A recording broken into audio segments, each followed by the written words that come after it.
Hello, my name is Darkmoon Doll, and usually on Tuesdays I do this show called Art Talk. Art Talk is a show where I share with you my art and talk about how art can be used as therapy when people don't know how to express themselves in a constructive way. So this is going to be a series here that I'm starting on how to make a repainted art doll. It's going to be paper mache style. So this first video, this first show, is just going to be talking to you about how to paper mache the doll. How I do it, at least. There's so many ways you can do it. What you're going to need is some paper, like maybe an old magazine. I'm using an old magazine. Paper. You're going to need some Mod Podge, this white goopy stuff. I buy it in the gallon, like that. And something to apply the Mod Podge onto the body of the doll. And you're going to need a doll. This doll is old and used and ready to be transformed into a tribal art doll. So yeah, it's got little hairs and stuff on it. And it's kind of like, it's clean, but it just looks like, I gotta repaint this one. Give it a new life. So basically what you want to do first, at least this is how I do it. Some people do it differently. I just apply the Mod Podge onto the body and face of the doll. So let me stand up so I can show you. You just smear it onto the doll. I like to do one surface at a time, like the face first, and then the the body, the torso next, the arms and the feet, so on and so forth. That way that the Mod Podge doesn't dry too quickly on there, especially if you're working out in the sun, which I am today. It's a very hot day today. You can probably hear the air conditioners on out here. So far. So yeah, you just want to coat it so that when you put the paper onto the plastic surface, it'll stick. That's the whole purpose of coating a plastic, whatever it is, doll, whatever you're going to paper mache. It's plastic. Putting Mod Podge and paper on it first gives you a surface like a canvas. So it's not rocket science. You just apply it onto the surface. I just stick it on there like that. You could, if you wanted to, you could dip it. You could dilute the Mod Podge with water and have a big bowl and just dip it in there. It's really messy, by the way. So you could have like a rag and a dish rag and some warm soapy water around so you can wipe your hands off, because it's like glue. So show you how it looks so far. See, that's how it looks so far. Paper mache in the face. So you get the idea. And what I like to do too is let this one layer of paper mache dry and then put on another layer and let it dry, so that way it's reinforced and the paint will stay on there, and all of your hard work of the design you put on there will stay on there and won't be ruined. So yeah, but you get the idea.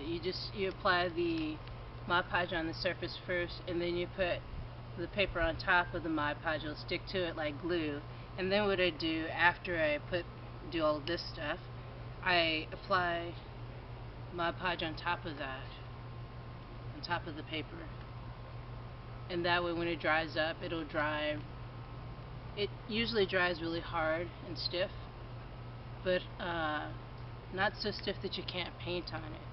So it's coming so far.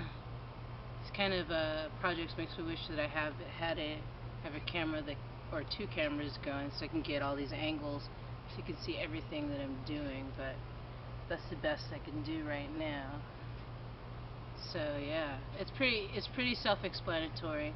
So you want to do that with the whole face and body and let it dry. If you're in a humid climate, it may... Hello, my name is Darkmoon Doll, and on Tuesdays I do this show called Art Talk. Art Talk is a show where I share with you the creations that I make.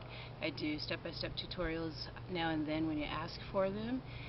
And I just want to emphasize to people to express themselves in a constructive way and use art as therapy. So today is the second part of the how to make an art doll, like paper mache style art doll, which was requested by a viewer. Thank you, viewer. This is the second part. Probably going to end up putting all these parts together.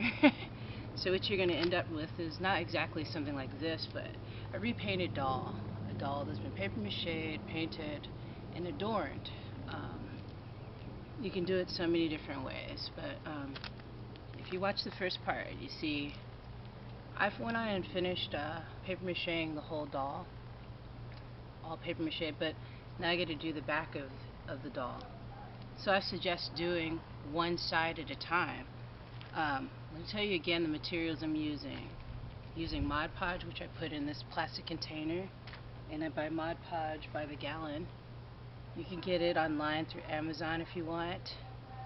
And I like to get the high gloss because I like a glossy sheen on it. So after I do that, I'll tell you the other materials. I'm using old magazine from Guitar Player, which was nicely donated to me. So I just picked some pieces of paper. And the other thing you're going to need is something to apply the Mod Podge onto the doll with. So I usually use a paintbrush, a stick, whatever is available, using something bigger so they can carry more, cover more surface. So what you want to do first is cover the whole entire area with Mod Podge like you did the first part. So I'm going to do that right now in the back. So all she needs is the back, the torso, and the rear covered with Mod Podge. After I cover it with Mod Podge, I'm going to tear up the strips of paper, magazine paper, and then I'm going to put it, let me move this doll over, and then I'm going to put it, put the pieces of paper on top of the back of this doll, and then let it dry. So you'll probably have to stay tuned for that part next week because it takes a long time to dry, especially if you do more than one layer. There you go, see that? Especially if you do more than one layer of paper mache on here. You could do it the traditional way too, like some people they'll water down the glue-like substance you choose to use, and then they'll add water to it, and they'll dip the pieces of paper into it. That's another process. It can be a little bit messier, but either way it's going to be messy. So suggestion, have a pot like with soapy water in it and a rag available so you can clean your hands off easily because it gets really sticky. So yeah, so basically what you want to do is just apply the paper onto the Mod Podge. See? It's so easy. The only thing that's hard about this is it's time consuming, and you might get a little anxious because you want to see how the end result's going to be. That's how I am about it. So I'm just going to put this on here. So as I'm creating this art, I have like a cinnamon incense burning. I like to have really pleasant fragrances going. I'm outdoors, so it's going to be pleasant anyways because of the nature of things. But yeah, I like to have incense going to create a mood, to create an atmosphere, and if there's like a lot of other things going on in the background, then it kind of can keep me focused on what it is that I'm doing. So anyway, I'm continuing to put the paper onto the back of the doll. See how it's going here? Going in really well.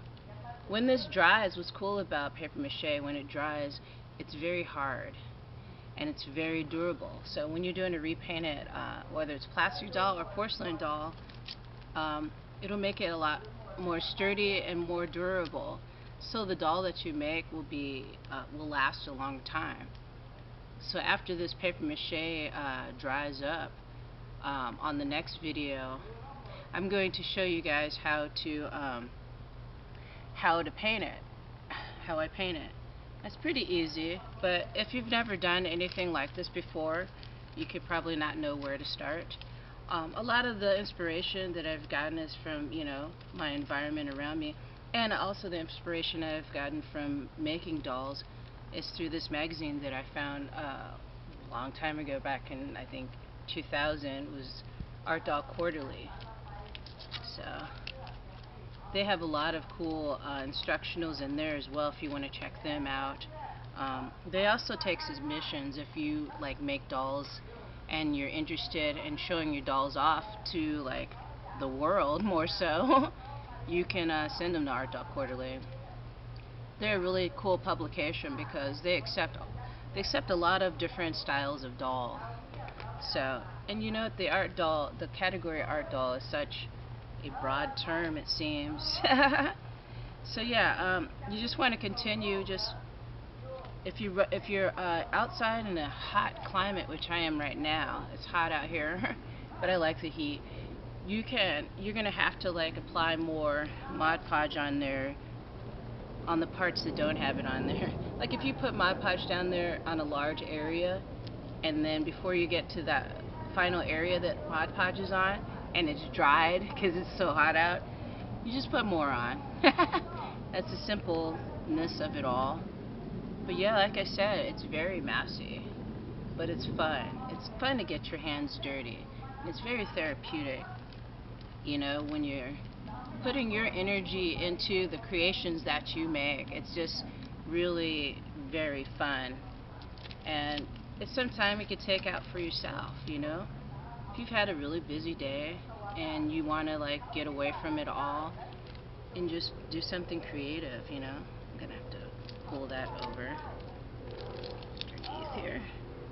But yeah, I decided to paper mache these dolls because at first when I started doing these repainted dolls, I was just using just regular paint on the surface of the plastic or the porcelain, whatever kind of doll I would get. And so I realized that the paint wouldn't stay on really well because at the time I didn't know anything about Mod Podge, you know, and how it can help seal things on there. It's just like glue pretty much. A little bit different than glue because I tried glue before a long time ago for like a finish, and it's not the same as Mod Podge really, but similar. Let's get that stuck on there. So she's coming along. And you know, if you even like just the paper mache look of the doll and you don't want to paint a design on it, you could just let it dry, do all your layers of Mod Podge and on it and paper, let it dry, and just do another final coat of Mod Podge on it, and it just looks really like artsy and expressive. So yeah, this is really fun. I love doing these kind of projects because it's meditative. It helps you work through a lot of things that may be going on in your life at the time. And then you start to like come up with solutions to things that you would have never even thought of if you're just sitting there trying to figure out what you should do. So yeah, this is a lot of fun. I've got almost the whole back and neck covered. Yeah, it's fun. So you really get into it and you make it your own. You can put any design you want. You can use any embellishments you want once you've gotten the foundation. This is the foundation. So yeah, I'm all done with this right here. Both sides are covered. I'm going to let the back dry and the front dry, and well, no, let the back dry, and then I'm going to apply another coating of Mod Podge and paper onto the front, let that dry, and do the same thing on the other side. So basically there's going to be 2 coatings on each side of Mod Podge and paper. Let it dry, and it probably might take a week or 2 weeks to dry completely, depending on your climate. But yeah, that's what it looks like so far. So yeah, thank you for joining me today for the second part of this tutorial on how to make a repainted paper mache art doll. I will return next week with how to paint the doll and how to adorn it. So, like doing the hair and stuff, because I like to braid the hair or either dread up the hair on the dolls. So, this one's going to be a tribal one for sure. Yeah, thank you everybody for joining me today. I really appreciate it. And never be afraid to express yourself, you know, for whoever you are. You know, and art is such a therapeutic thing to do when you're feeling frustrated and not knowing how to express yourself. Alrighty guys, thank you so much for for subscribing to my channel. Thank you for the likes and shares. Thank you for your kind comments. If you have any suggestions on any things you want me to talk about on Art Talk, or any tutorials you'd like to see, you can leave it in the comment section below and I can make it into an upcoming video. And also, if you're interested in seeing more about my art, you can go to my Etsy website, which is www.darkmoondoll.etsy.com. You can also go to my blog, because I've read about the process of how I create my art, and that's www.trinaartist.blogspot.com. Alrighty guys, until next time, peace.